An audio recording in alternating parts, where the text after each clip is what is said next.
Hey everyone, welcome back. This is where I've got with my project so far. I think it's getting, uh, yeah, I mean a lot closer to what I'm wanting here. I've got some of the new Unreal Engine fluids in here, still kind of playing around with that.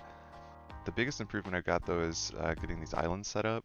That's kind of my idea for the game, is to have these different islands, I guess, where players can build on. And just something I really needed to figure out to get this to work, because I wanted them to be like sort of floating islands. So the traditional Unreal Engine landscapes wouldn't really work for me for that. Those landscapes create like a grid basically, and so from my understanding, you're not able to get something like this where you'd have like a bottom to the, or like an island shape to them. So that's what I wanted to figure out. I wanted to figure out how to do it with LIDAR too. I watched this really cool tutorial. I forget what it was called. I think I'll link it in the description, but it's how to make basically landscapes in Houdini using LIDAR. The reason you'd want to use LIDAR is because then you're using actual terrain data, and so instead of you modeling all this by hand, you can use that terrain data as a starting point, which allows you to do things like, weather erosion and stuff that would be really hard for you to get correctly by hand. It's just, built into that because you're taking an actual landscape scan.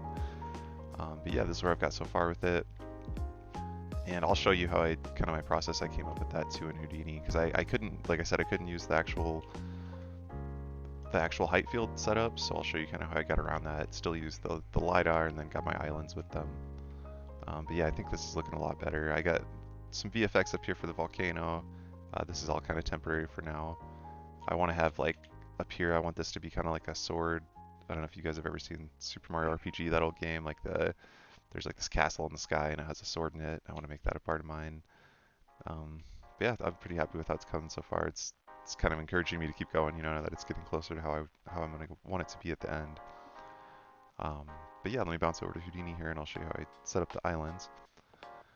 So the first thing you want to do is get your LiDAR map. And again, there's websites online where you can get that from, but I'll link down in the description a tutorial that'll show you how to do all this. But once you get the LiDAR in here, the LiDAR scan, the height field, then I take it into the Houdini and Houdini has its own landscape, like height field thing. So once you get the LiDAR scan, then you can do other things on top of it to get more detail out of it. So I use the height field distort nodes here, and it just kind of gives it, see, like all this stuff was just in there already from the height field, the LiDAR scan, and then this is basically what I'm adding with some distortion. Let me see if I don't know how visible it'll be right here. Yeah, see how it's a little smoother, and then you can come in here and add additional detail with Houdini's tools. Same with some erosion. I added some additional erosion on it. Basically, the whole suite of Houdini's height field tools, just use them once you get the LiDAR in to add some different details on top of it. You don't have to either, but I think it looked better at the end. So normally that would kind of be the end of it. You would just take this height field and bring it into Unreal Engine with its landscape tools. Like I said, I just couldn't do this because of this issue. It's not really possible to make an island with it. And so for what I'm going for, yeah, it just wouldn't work. So what I decided to do is come down here and convert the height field into a polygon. So let me show you my settings over here too so you can see that. You want to do extrude base, so you get this thing right here. But then basically it gives me a, just a polygon version of that height field that I was working on. So now I can add whatever I want to it. Now it's an actual geometry. So once I have it set up as a geometry, what I do next is turn it into, basically add a color to it. So right now I'm making the entire landscape black. Then what I do is I come up here and I create a sphere. I don't know if you can see that. I got it templated here. But I create a sphere here, noise it up a little bit. Let me come back here, because I like to explain what I'm doing is I'm trying to make the landscape black, and then I'm going to make the sphere white. And then I'm going to transfer the color from the sphere over to the landscape. The reason I'm doing it like this is so that it can be procedural, so I don't want to go in here, because you could do, like basically I'm going to make a white area and then use that as my island. And I could come in here and draw that by hand, but I'm trying to do this procedurally so that I can create a bunch of islands using the same system where I would just have to swap out the height field file and then I could get a different result. So right here you can see the sphere that's white, and then this is where I'm transferring that color over from the sphere to the landscape.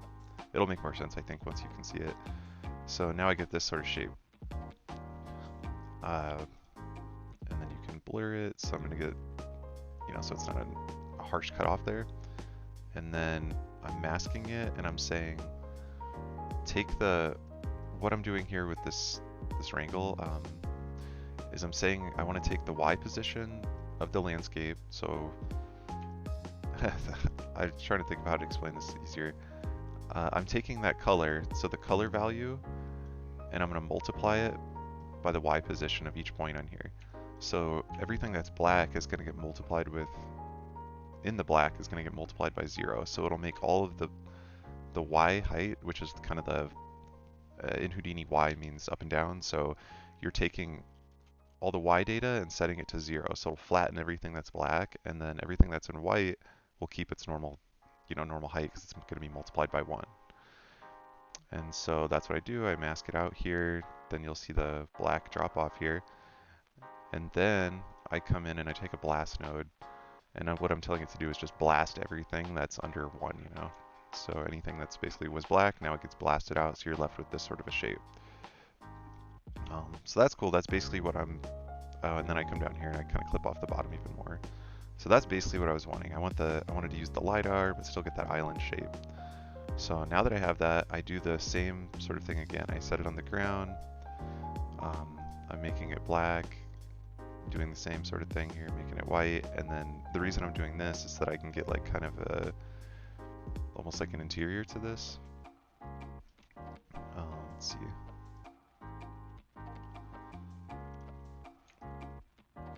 Because what I wanted to do was make the outside of it. Let me go back because I probably didn't explain that well enough. See right here how you're getting, like on the outside, it doesn't like slope down basically. So if this is an island, like you're gonna have these harsh like cutoffs here where it was.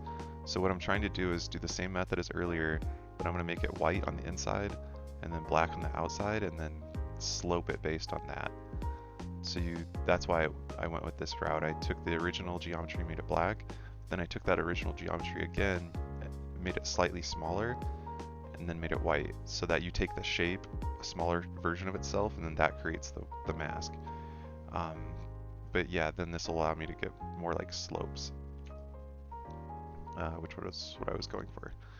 So now that I have my island shape, this was just for my setup personally. Like if you wanted to do this sort of island thing, you could just come down here. Boom, I'm just cleaning it here to get the color off. And then I took just the patch. The patch is I guess the area like, you know, if this is the island, this hole got filled down here, and so that's the patch, just the very bottom of it. I just wanted that because I wanted to create that ring around the outside, so you can see it right here easier. I wanted that ring, and I wanted to use it as like a tile. If I pop back to the game, it's easier to see like that little white area. That's just something I wanted in there to kind of give it that, I don't know, whimsical Mario sort of look. So I used that shape to create that line around it, and then I also took that shape to create the bottom. So once I had the shape, I basically did the same thing as before and got this color of a mask, and then my goal was to take that mask and then use the white area to get extruded and the black area wouldn't get extruded. That way it matches up with the top. So you can see here the end result of that. I'm just using a mountain node on the bottom and just getting that sort of a shape. So now if you can think about it, I've got this bottom extruded from this, from that patch. I used that same patch to create the ring, so that should all line up. And then I still have my original top here. And so at the very end, I just combine all those back together, and I got this. So yeah, it still needs a little more work, but that's basically what I was going for. You know, I'm getting my goal of like being able to use the LIDAR, get all that detail, but still having the floating island look that I was going for. Yeah, and then I just exported as FBX, and then I export a lower resolution version and use that as for collision. Because I'm going to use this as LIDAR, sorry, not LIDAR, as a nanite mesh now. And nanite mesh, I had a bunch of issues when you just bring a nanite mesh in and try to use it as a landscape. It uses like a really down-resed version of the of it as a collision by default. So you'll have things where you'll try to walk over the mesh and the player will be like 10 feet off the ground because it's using like almost like a convex hole around it. So you have to create your own collision mesh. And yeah, use your own collision mesh, and then you can input it in Unreal Engine. But yeah, so this is this island, and then here's what it looks like in Unreal Engine. And I'm just using scattering to get my plants and everything on here. But yeah, I'm pretty happy with this, how it's coming. I think the end goal is with 5.2, they're coming out with the procedural content generation plugin. I've looked at it a little bit in preview. I just don't really want to mess with it until 5.2 is fully out, so I'm just going to keep working on my assets until then. But my end goal is to have these different islands and then place them with the PCG tools. And then I want to eventually figure out how to get these, like a bridge system set up, because these are kind of broken right now too, but I don't really want to work on it right now, because I want to just create the bridges in PCG, so that way when the game starts, a bunch of these islands get randomly placed around, so it'll be different every time, and then connect them with those bridges. But yeah, thanks for watching. Hopefully that helps you. Just let me know if you have any questions on that. I can't share the hip files on these, but I can help if you guys have any questions.